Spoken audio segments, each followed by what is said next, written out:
Que le Seigneur nous bénisse. Amen. Je vais partager quelque chose avec vous. Amen. Amen. Dans le livre de Joël, chapitre 2, le verset 25. Je veux que quelqu'un prenne sa Bible et qu'il lise Joël, chapitre 2, le verset 25 au verset 27.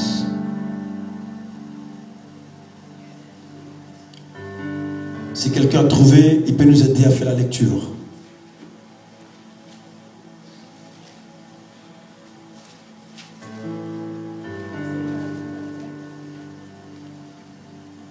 Joël chapitre 2, à partir du verset 25 jusqu'au verset 27.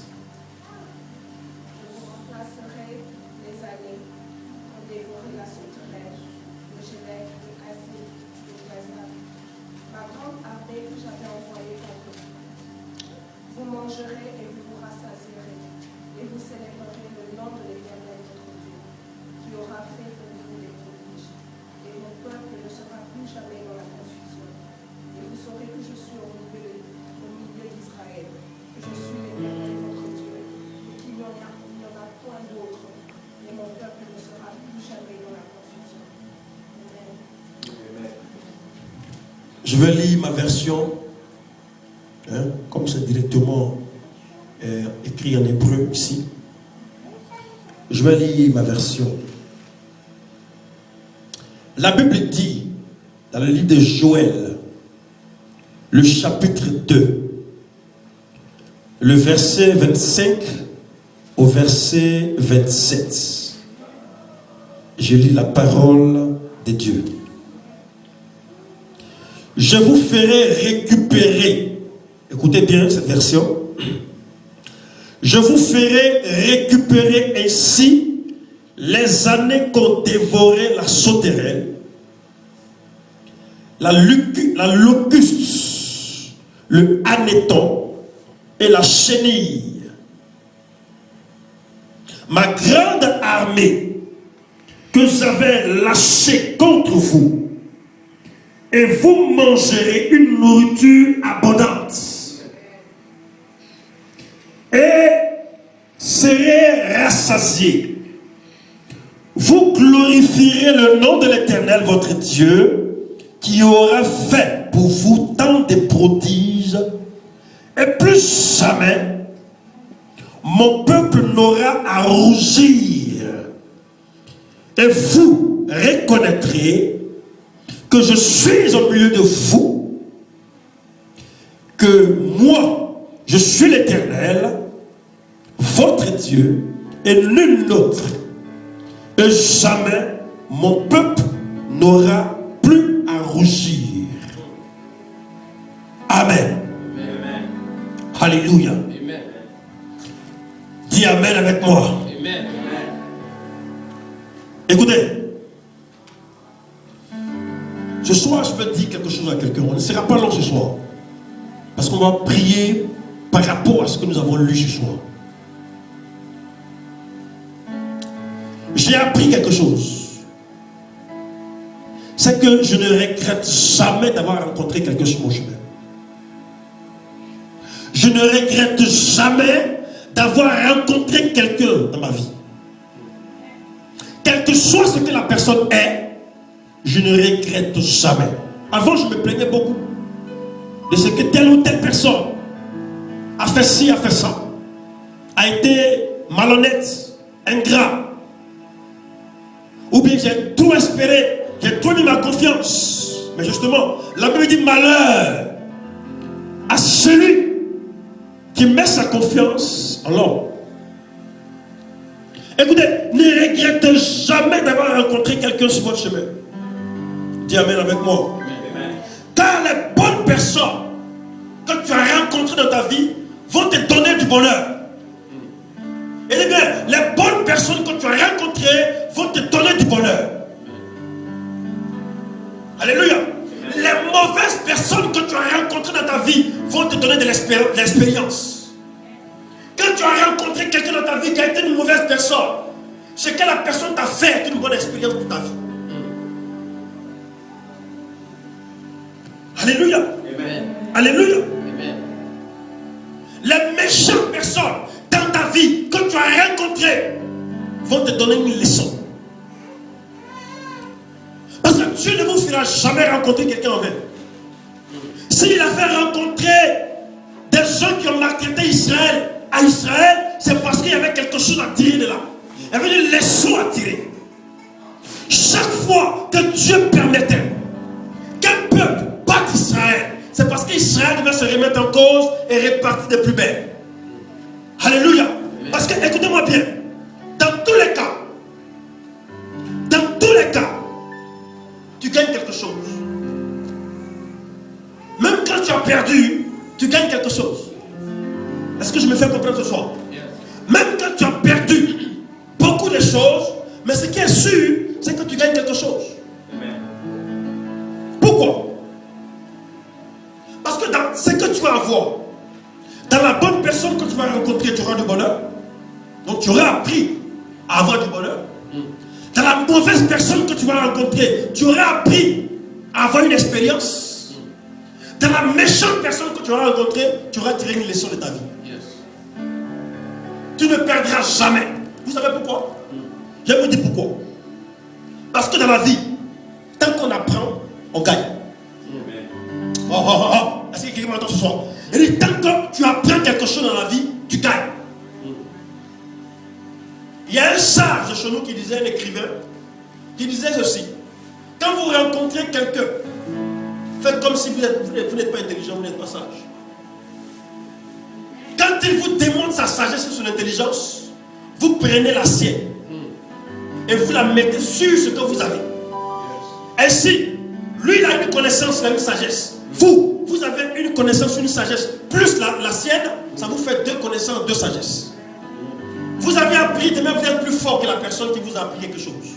Parce que devant toute personne que vous rencontrez, qu'elle soit petite, qu'elle soit puissante, qu'elle soit mauvaise, qu'elle soit bonne, qu'elle soit gentille, qu'elle soit amour, qu'elle soit n'importe quelle personne que vous avez rencontrée, vous apporte quelque chose. Parce que cela vous amènera toujours à la maturité. Quand quelqu'un n'a pas vécu des échecs, il ne pourra pas avoir d'expérience dans la vie. C'est parce que vous avez échoué que vous savez qu'il ne faut pas commettre certaines erreurs. Votre vie sera ainsi solidifiée. Alléluia. Amen. Ce soir, je veux dire à quelqu'un quelque chose. Ne regrette pas ce qui s'est passé. Ne regrette pas ce que tu as échoué. Ne regrette pas ce que tu as perdu. Ne regrette pas ce qui t'a fait du tort. Ne regrette pas ce qui t'a fait du mal. Ne regrette aucunement ce qui t'a fait du mal, du tort. Mais sache une chose. En toutes ces choses, Dieu a permis ces choses pour que tu apprennes quelque chose. Parce que rien n'arrive. Rien n'arrive à un enfant de Dieu que Dieu ne l'ait permis. Et quand Dieu permet, c'est pour quelque chose de particulier. Ce n'est pas un hasard que tu as vécu une situation difficile dans ta vie. En 2011, certainement, tu as connu beaucoup de difficultés. Mais cela va t'aider en 2012 pour pouvoir forger ta carapace, pour pouvoir être un homme aguerri, une femme aguerrie. Les hommes qui réussissent sont ceux qui ont échoué hier. Car celui qui n'a jamais échoué ne fait pas attention. Je parle à quelqu'un ce soir. Celui qui n'a jamais échoué ne fait pas attention. Parce que pour lui, rien sur la terre ne peut lui causer du tort. Et le jour où il s'y attend le moins, c'est là que la plus grande échec arrive. À partir de ce moment-là, c'est la faillite, c'est la déchéance. Mieux vaut commencer à tâtonner et de pouvoir dire après, la fin d'une chose vaut mieux que son commencement. Alléluia. Qu'est-ce que tu as vécu dans ta vie comme situation difficile? Sache une chose, Dieu a permis cela pour quelque chose. Il n'y a rien qui va t'arriver. En tant qu'enfant de Dieu, en tant que fils de Dieu, rien ne t'arrivera que Dieu ne l'ait permis. Souvent quand ça nous arrive, on dit Dieu, pourquoi? Effectivement, il y a quelque chose. Il y a une raison. Et même si Dieu t'a pas répondu de manière audible, ce qui va t'arriver va te parler. C'est-à-dire que Dieu te parlera par une situation. Dieu te parlera par quelque chose. Ce qui est sûr, tôt ou tard, tu auras la réponse au pourquoi, au comment, du quand ça a été une déchéance, un problème dans ta vie. Alléluia. Amen. Alléluia. Amen. Il y a beaucoup dans notre vie, il y a beaucoup de sauterelles. Dans votre Bible, on parle de Gaza. Il y a beaucoup de Gaza. Il y a beaucoup de dévoreurs. La Bible dit, le malheur atteint souvent le juste. Mais, quelqu'un dit avec moi, mais. Écoutez, le malheur atteint souvent le juste. Mais, c'est ce qui est bon. L'Éternel l'en délivre toujours. Ça veut dire quoi? Il n'empêchera pas que ça t'arrive. Mais ça t'arrivera pour quelque chose. Il dit, invoque-moi au jour de la détresse. Je te délivrerai et tu me glorifieras. Amen. Psaume 50, verset 15. Invoque-moi au jour de la détresse. Je te délivrerai. Ça veut dire que la détresse arrivera. Ça veut dire que Dieu n'empêchera pas que la détresse arrive. Dieu n'empêchera pas qu'il te fasse la guerre. Mais la bonne nouvelle, c'est qu'il ne te vaincra pas. Amen. Dieu n'empêchera pas que le malheur t'arrive. Mais la bonne nouvelle, c'est que l'Éternel te délivrera toujours. La Bible dit, le juste tombe. Mais la bonne nouvelle, c'est que l'Éternel permet qu'il se relève. Yes. On dit, mais le juste. Job était juste.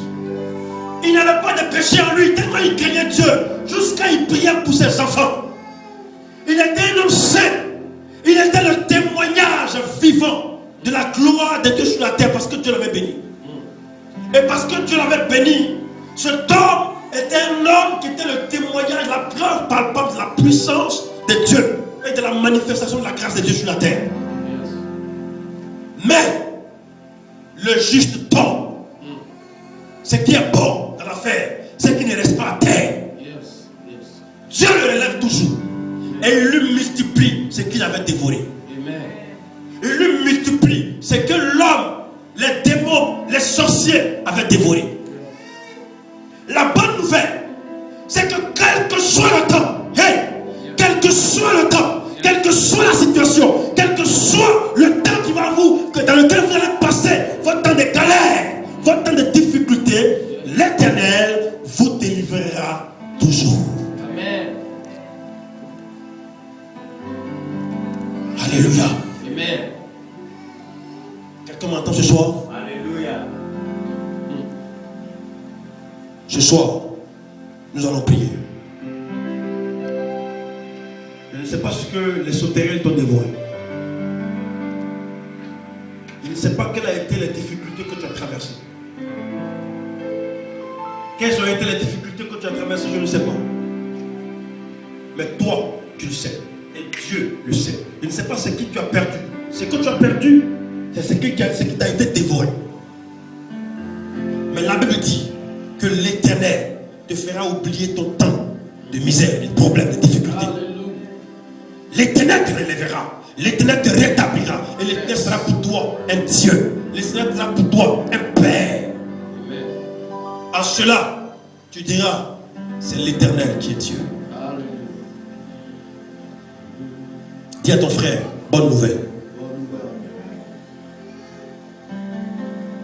La bonne nouvelle, c'est que nous sommes fils du Très-Haut. Yes. Et que nous avons un Père qui est aussi riche. Quel que soit ce qui nous arrive, le Fils prodige, il reviendra toujours à la maison. Il sera honoré, il sera glorifié. Que le Seigneur nous bénisse. Quelqu'un dit amen à ça? Amen. Nous allons nous tenir debout et nous allons prier.